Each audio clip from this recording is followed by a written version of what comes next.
Assalamualaikum warahmatullahi wabarakatuh. Semangat pagi semuanya.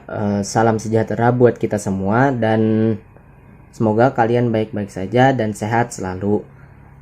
Sebelumnya Bapak ingin mengucapkan minal aizin wal faizin, mohon maaf lahir dan batin. Pada hari ini kita akan kembali membahas tentang kedatangan bangsa Barat atau bangsa Eropa ke Nusantara, yang dimana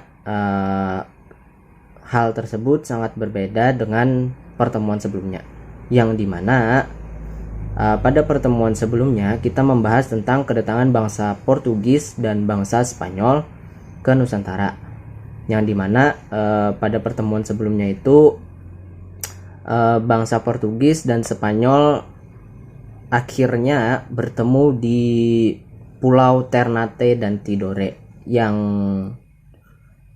membuat mereka melakukan perjanjian lagi, yang dimana sebelumnya mereka sudah banyak melakukan perjanjian, yang dimana contohnya seperti perjanjian Tordesillas dan perjanjian Zaragoza yang sudah kita bahas minggu kemarin. Nah, pada pertemuan hari ini kita akan membahas bangsa lainnya, yaitu bangsa Inggris dan bangsa Belanda. Nah, kalian mungkin kenal dengan bangsa Inggris, bangsa Belanda, yang dimana contoh seperti bangsa Inggris terkenalnya dengan Greenwich atau jam yang sangat besar tersebut. Terus Ratu Elizabeth, pangeran-pangerannya, dan banyak lagi yang sempat ramai kemarin. Terus kalau dari Belanda mungkin yang terkenalnya banyak juga, contohnya seperti kincir angin raksasa yang ada di Belanda. Nah, tetapi kita tidak akan membahas tentang hal-hal tersebut, melainkan kita hanya akan membahas tentang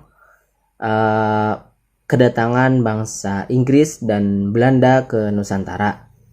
Nah, tetapi sebelum Bapak mulai materinya atau Bapak masuk ke dalam materinya, Bapak akan sampaikan dulu bahwa di dalam materi yang akan Bapak sampaikan akan muncul pertanyaan-pertanyaan yang perlu kalian jawab, dan jawabannya bisa saja dicari di berbagai sumber. Mungkin ini akan masuk sebagai nilai tugas. Kita mulai pada bangsa Inggris. Awal masuknya bangsa Inggris ke Nusantara adalah pada abad ke-17, yang mana pada abad tersebut bangsa Inggris sudah berpartisipasi dalam perdagangan di daerah India, yaitu India bagian timur. Para pedagang Inggris telah mendirikan kongsi dagang yang bernama AIC atau East India Company dan berpusat di Kalkuta atau India. Dari kota Kalkuta tersebut, para pedagang Inggris mulai mengetahui Nusantara merupakan wilayah yang sangat berpotensi. Adapun kedatangan bangsa Inggris ke Nusantara dipelopori oleh Francis Drake dan Thomas Cavendish pada tahun 1579. Ketika berada di Nusantara, Francis Drake dan Thomas Cavendish berhasil membawa rempah-rempah dari Indonesia, khususnya dari Ternate, untuk dibawa kembali ke Inggris. Karena keberhasilan tersebut, Ratu Inggris atau Ratu Elizabeth I ingin meluaskan wilayahnya melalui pelayaran internasional. Karena keinginannya tersebut, Ratu Elizabeth I kemudian memberikan hak istimewa kepada AIC di India untuk mengurus perdagangan dengan wilayah-wilayah yang ada di benua Asia termasuk di wilayah Nusantara.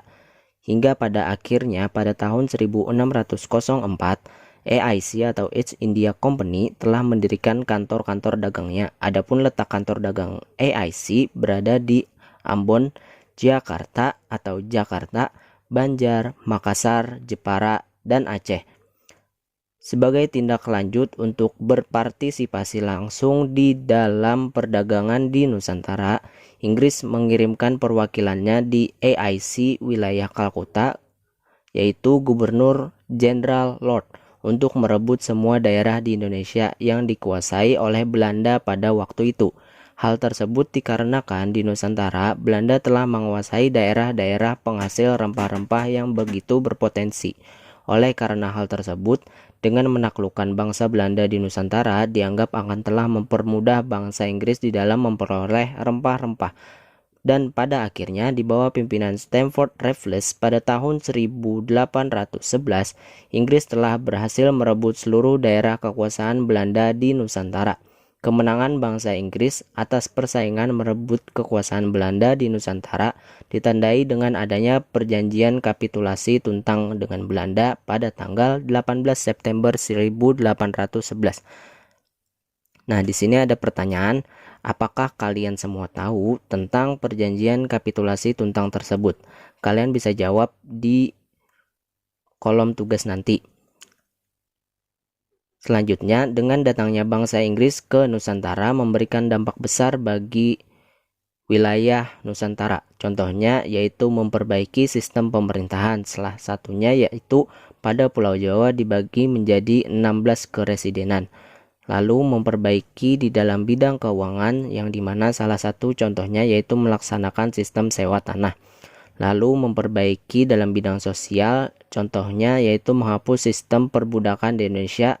Lalu menulis buku The History of Java, menemukan bunga Rafflesia arnoldi, dan lain-lain. Dan masih banyak lagi hal positif yang dilakukan Inggris di Nusantara. Kemudian kita lanjut ke Belanda. Nah, Belanda pada saat tersebut sedang melakukan perang dengan Spanyol selama 80 tahun, yaitu dari tahun 1568 sampai dengan 1648. Hal tersebut telah mendorong Belanda untuk mencari daerah jajahan ke wilayah Nusantara. Tujuan Belanda datang ke Nusantara sama dengan bangsa-bangsa Eropa lainnya, yaitu mencari kekayaan, monopoli perdagangan, dan mencari daerah-daerah jajahan. Belanda datang pertama kali ke Nusantara pada tahun 1596. Lalu Belanda melancarkan ekspedisinya untuk mencari kepulauan rempah-rempah. Sebanyak 4 kapal dengan 249 awak dan 64 pucuk meriam berangkat ke Nusantara di bawah pimpinan Cornelis de Houtman. Perjalanan Cornelis de Houtman berhasil mendarat di pelabuhan Banten. Namun kedatangan Belanda diusir penduduk pesisir Banten karena mereka bersikap kasar dan sombong. Namun Belanda tidak menyerah dan dia kembali lagi datang ke Nusantara di bawah pimpinan Jacob van Eyck pada tahun 1598 dan membawa sebanyak 22 kapal milik perusahaan Belanda dan berhasil mendarat di Maluku pada Maret tahun 1599.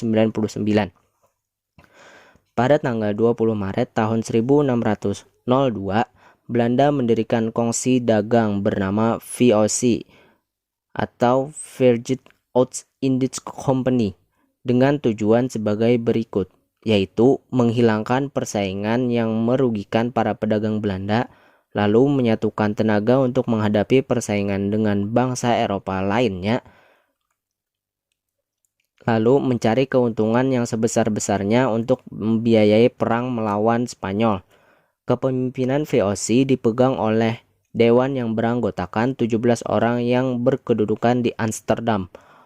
Oleh pemerintah Belanda, VOC diberi oktroy atau hak-hak istimewa, antara lain dianggap sebagai wakil pemerintah Belanda di wilayah Asia, terutama di wilayah Nusantara. Lalu memonopoli perdagangan, kemudian mencetak dan mengedarkan uang sendiri, lalu mengadakan perjanjian dan melakukan perang dengan negara-negara lain, menjalankan kekuasaan kehakiman dan melakukan pemungutan pajak, lalu memiliki angkatan perang sendiri dan mengadakan pemerintahan sendiri. Untuk melaksanakan kekuasaannya di Nusantara, diangkatlah Gubernur Jenderal VOC antara lain yaitu Viterbos, yaitu Gubernur Jenderal VOC pertama yang memerintah dari tahun 1610 sampai dengan 1619 yang berlokasi di Ambon. Jan Vincent Koen, yaitu Gubernur Jenderal VOC yang kedua, kemudian memindahkan pusat VOC dari Ambon ke Jakarta atau Jakarta. Pemilihan Jakarta atau Jakarta sebagai basis administrasi dan perdagangan VOC daripada pelabuhan Banten karena pada saat itu Banten telah banyak kantor pusat perdagangan orang-orang Eropa lainnya seperti Portugis, Spanyol, kemudian juga ada Inggris. Sedangkan Jakarta masih merupakan sebuah pelabuhan kecil. Nah, sudah tadi Bapak sampaikan materi tentang masuknya Inggris dan bangsa Belanda ke Nusantara. Lalu di sini ada satu lagi pertanyaan buat kalian. Lebih dulu mana antara Inggris dan Belanda datang ke Nusantara? Ya. Nah, oke. Bapak lanjut lagi sedikit lagi mungkin karena kita sudah mempelajari tentang masuknya bangsa Eropa ke Nusantara dari yang pertemuan minggu kemarin tentang Portugis dan Spanyol. Lalu pada hari ini kita membahas tentang Inggris, lalu bangsa Belanda. Jadi mungkin ada satu lagi tugas yang dimana tugas ini akan sangat berpengaruh terhadap nilai UTS kalian, karena tugas ini merupakan tugas UTS. Jadi kalian nanti UTS tidak akan mengerjakan apa-apa lagi, cukup dengan tugas ini kalian sudah mendapatkan nilai UTS gitu. Oke.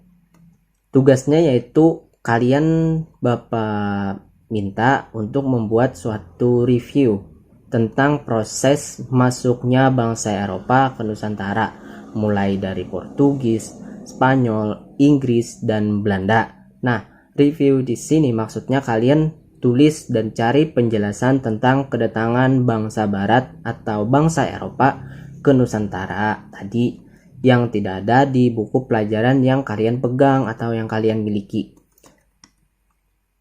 Tapi boleh saja kalian mengutip sedikit dari buku pelajaran yang kalian miliki. Itu mungkin sedikit, tidak apa-apa. Tapi sisanya kalian bisa cari di internet dan jurnal-jurnal lainnya. Lalu tugas ini dikerjakan masing-masing atau sendiri-sendiri. Tetapi kalian boleh saling bertukar pikiran dengan teman-temannya, saling diskusi untuk bisa saling menambahkan jawaban. Tetapi diingat, jangan meniru atau nyontek.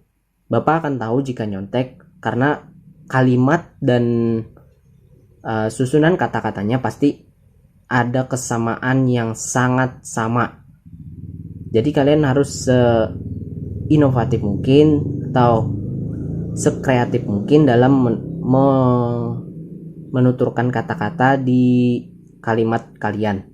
Nah, mungkin itu saja sih dari Bapak.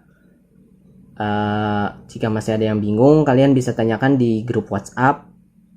Dan untuk presensi nanti akan Bapak bagikan di grup WhatsApp juga.